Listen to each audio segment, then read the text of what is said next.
Question 1. What inspired you to choose this particular project? We started working on different projects. So it was basically जो हमारी जो attendance system है department के अंदर, तो उसमें मैनुअल जो हमारी अटेंडेंस होती है कि आप टीचर आके मार्किंग करते हैं एंड देन एक हफ्ते के बाद अपडेट होती है पोर्टल के ऊपर. So we were trying to automate that process using an app और we were collaborating with NED management for that. But हुआ ये कि जो हमारा प्रपोजल था वो क्योंकि दिस यू नो एक फाइनल ईयर प्रोजेक्ट के लिए इतना ये कॉम्प्लेक्स प्रोजेक्ट नहीं है, तो हमारा जो इनिशियल प्रपोजल था वो डिक्लाइन हुआ था. And then we found out about this project. So it was industry project and it has different technical things like इसमें एआई भी है, इसमें आईओटी भी इस्तेमाल हो रहा है, इसमें ईआरपी सिस्टम्स भी हैं. तो we were very interested in implementing this. Question 2. How did you initiate the research phase for this project? We have divided our project into three phases. So our first phase is to develop a you can say a front end ना. So I can show you the front end.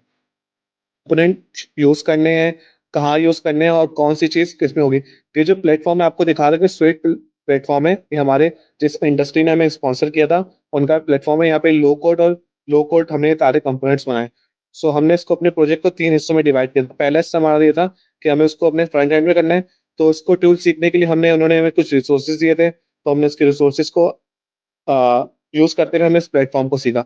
दूसरा जो हमारा था वो हमें करना था, हमें बैकएंड बनाना था, जो हमें इसकी पूरी रिसर्च करनी थी. फॉर एग्जांपल कि हमें व्हीकल्स पे कौन सा सेंसर लगाना चाहिए, कौन से व्हीकल यूजफुल होंगे. तो इसके लिए बेसिकली हमने जो यूज करा था हमने इंटरनेट पे ही चीजें यूज करते हमें बहुत ही आसानी से मिल गई थी. ओके, प्रिडिक्टिव मेंटेनेंस पे काफी काम हो चुका है, तो हम कोई भी चीज को सर्च करते तो हमें आसानी से मिल जाती थी.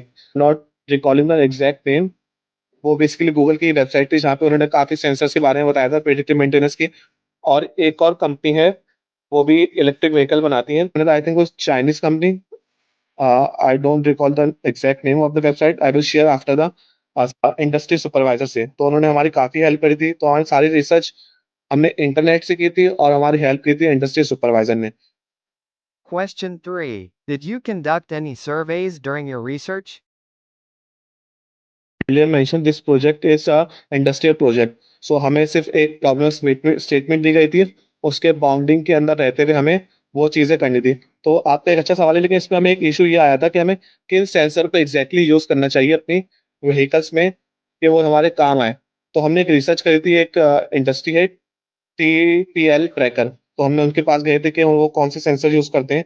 तो उन्होंने हमें गाइड किया था. तो हमने उनको ये नहीं बताया था कि हम उनके कंपेटिटर के साथ काम कर रहे हैं. बस एज अ स्टूडेंट हम गए थे कि कौन से सेंसर यूज करने चाहिए, कहाँ यूज करने चाहिए और वो कौन से बेटर है. तो ये तमाम चीज़ हमने यूज करी थी. Question 4. What advice would you give to future FYDP groups? FIP जब हमने स्टार्ट किया था, जब हम थर्ड ईयर में थे, तो हमें पता चला था कि हमें थर्ड ईयर के लास्ट सेमेस्टर में हमें जमा कराना था. तो हमने बहुत सोचा था कि हम ये बनाएंगे, वो बनाएंगे, स्टार्टअप करेंगे. लेकिन फिर वो एंड में आते आते ना सिर्फ ये रह जाता है किसी तरह एफआईपी को निकालना है. इससे एफआईपी को हमें नंबर मिल जाए, हम ग्रेजुएट हो जाए. सो ये वाली मेंटेलिटी थोड़ी खराब होती है आई थिंक.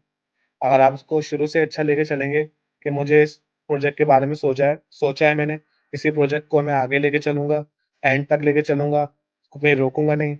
तो आई थिंक ये वाली मेंटेलिटी अगर आप लोग डेवलप कर लें, जो अनफॉर्चुनेटली हमारे अंदर शुरू में तो थी, लेकिन एंड में आते आते वो खत्म हो गई इस वजह से क्योंकि हमें किसी तरह इस प्रोजेक्ट को निकालना था, कंप्लीट करना था. तो ये मेरे हैं. बाकी Thank you for watching and listening.